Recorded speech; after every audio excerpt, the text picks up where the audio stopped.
บายดีทุกคนยินดีต้อนรับทุกคนเข้าสู่ช่องของสาวน้องสารเด้อมื้อนี้กุ๊กกิ๊กกำลังขี่รถออกไปกับแม่สองคนเพราะว่าจะไปกวดเบิ้งกระเพาะเบิ้งทุกคนว่ามันเป็นแนวหรือแท้เจ็บกระเพาะมา2 3 มื้อกับมื้อนี้ล่ะเอาสิไปกวดกระเพาะหลังจากเลิกเรียนแม่ก็พาไปเพราะว่าเพิ่นก็เลิกการเลยนะแม่เนาะเขาจะไปกวดอยู่คลินิกทุกคนเพราะว่าบ่ได้ไปกวดอยู่ห้อง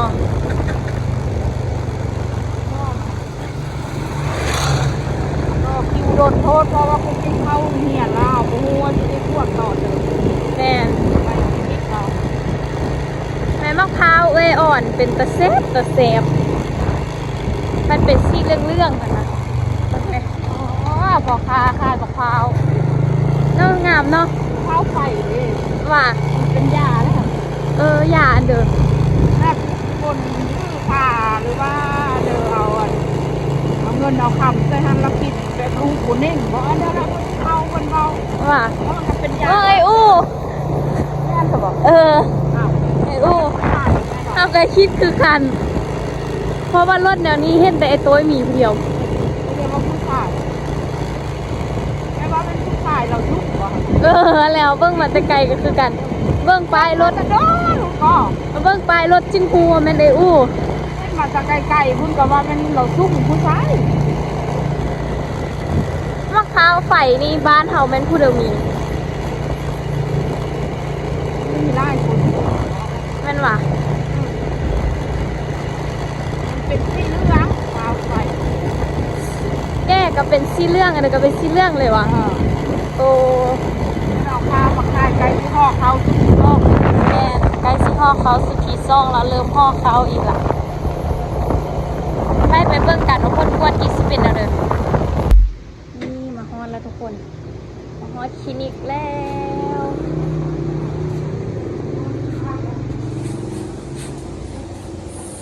ยังไม่พร้อมเลย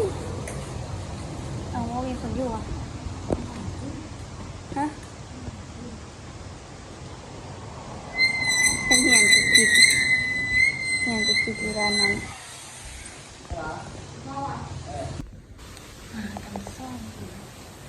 คือเฮียนตัวนี้ว่ายังมีคุณก็มีแต่ตอนเด็กน้อยอยู่ค่ะ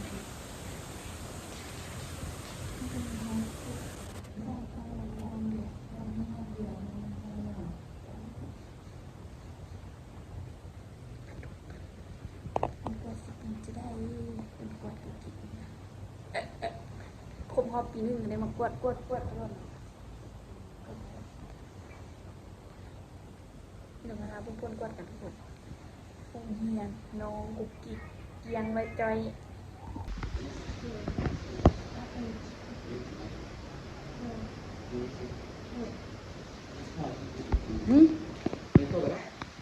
กระเพาะแน่นอนอยากจะปูเป็นกระเพาะปูจับกระเพาะบอกกระบอกปูกระไดเป็นเบาไหวกระเพาะมันบอกบุแม่นลำไส้บอกแล้วมันเป็นเดี๋ยวเรากระเพาะต้นแล้วได้เป็นเจ็บ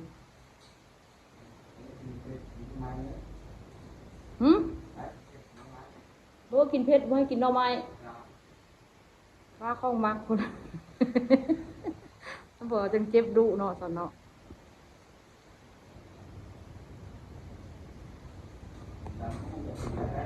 ตำหุ้งก็บ่ให้กิน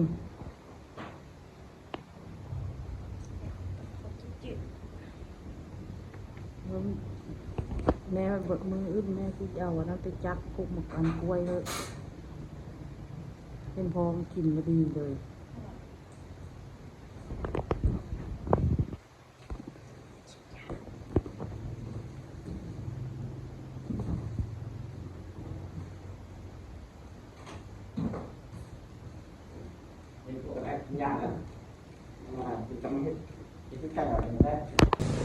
ไปหลังจากไปกวดมาแล้วเป็นกระเพาะ ยังมองเพิ่นคือว่าจับปั๊บโลหูปั๊บโลเนาะเน้นมองนั้นมองนี้เนาะเป็นผู้ยอมเอ็กโกให้อีกเนาะ จะพูดมันมีจักซีกอยู่กระเพาะมันคือเจ็บตุเจ็บดันไปจะสั่งมันแท้กินข้าวกับเจ็บท้องกินยำกับเจ็บท้องอยู่ตัวที่ป้าเกิดคุณง่ายเลยป้าลูกว่าแม่ยังนุ่มเห็นวะเกิดผ้าใบบุบีป่ะ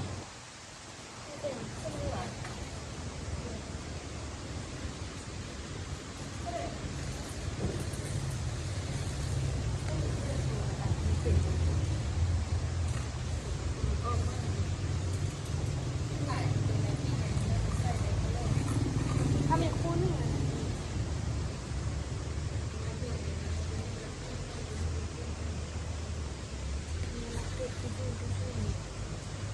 เฮ้ยโอ้อันนี้งามเนาะ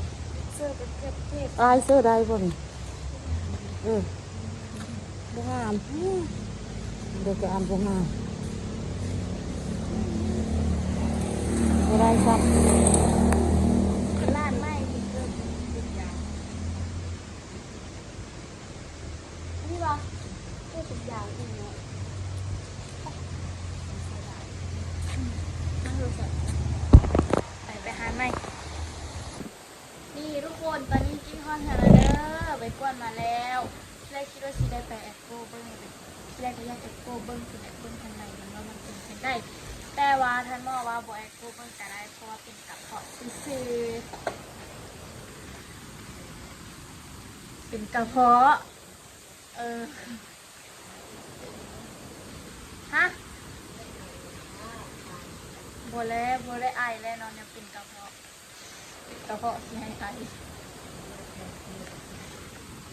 ไอแดงคือเราเป็นอะไร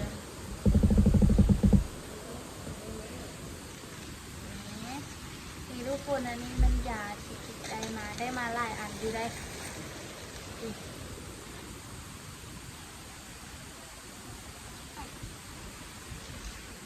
ได้ยามา4 อันนะอันนี้มันกินอันเดียวบุหรี่นะกินก้อนกินเขานะเป็นอะไรอันนี้กินเม็ดรับประทานเทือนละ1 เม็ดมีละ2 เทื่อหลังอาหารเช้าแรงก่อนอาหารหลังอาหารเอากินหลังอาหารเช้าแล้วก็แรงตัวนี้นี่แมนกิน1 เม็ดเช้าสวยแรงไอ้ละแมนกินหลังอาหารกินก่อนอาหารกิน1 เม็ดแรงก้อนอาหารกินตอนแรงอันนี้นะอันนี้กินเฉพาะตอนแรงหวังว่ากินเมื่อนี้แล้วละสิบเป็นอันเดิมเด้อขน่อยมันอยากกินยาละเน่บอกกินยามันบ่แสบคือขนมนิดนี่ท่านหมอเพิ่นธนาท่านบอกคิดว่าห้ามกินเผ็ดห้ามกินแข็งห้ามกินได้กินนอกกินนู่นกินนี่อ้าวก็เป็นกระเพาะนี่ห้ามกินแข้งห้ามกินเป็ดประมาณห้ามกินแข้งกินไก่แล้วก็กินเป็ดกินเค็มกินนู่นกินนี่ไล่กินได้แต่จืดเขาแข่งได้กินไม่ได้แค่เป็นแบบกินเขาอันต้มเขาแล้วไม่มาถ้าชื่อเขาเล็ก เอาต้นตะข้ามเลยต้นเป็นแพทย์เป็นหมอกตะข้าม เป็นยาไทยคุณได้นี่เป็นยาของประเทศไทยกดดูเราเด้อ นุ่มมาได้อุ่นใจเขาเป็นยาหันเนาะ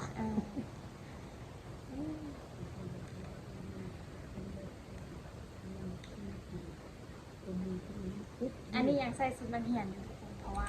ถ้ากับไปโรงเรียนมาแล้วกันแม่ก็พาไปห้องหม้อต้อไปห้องหม้อต้อแล้วแล้วกันมาทำงานรับจะน้อยเดียวกันสิโอ้เจ็บกระเพาะไปเจ็บกระเพาะทุกคน